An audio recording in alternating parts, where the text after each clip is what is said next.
नरशार्दूल कर्तव्यं दैवमार्निकम्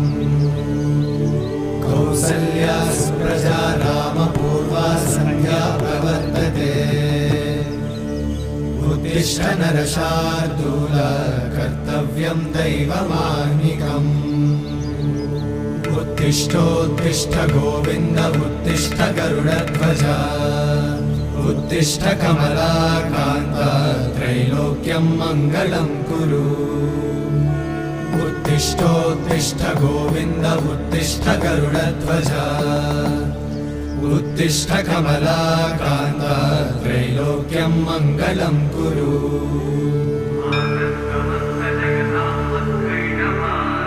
मातः समस्त जगतां मधुकैटभारे वक्षो विहारी मनोहर दिव्यमूर्ते श्रीस्वामी निश्रित जनप्रिय दानशीले श्रीवेङ्कटेश दयिते तव सुप्रभातम् तव सुप्रभातमरविन्दलोचने भवतु प्रसन्नमुखचन्द्रमण्डले विधिशङ्करेन्द्रवनिताभिरर्चिते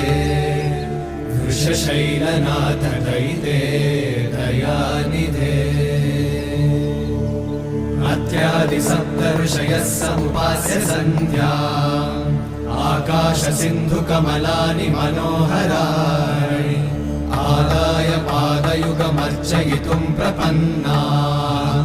शेषाद्रिशेखर विभो तव सुप्रभातम् पञ्चाननाब्ज भव षण्मुखवासवाद्या त्रैविक्रमादिचरितं विबुधास्तुवन्ति भाषापतिः पठति वासरशुद्धिमालात् शेषाद्रिशेखर विभो तव सुप्रभातम्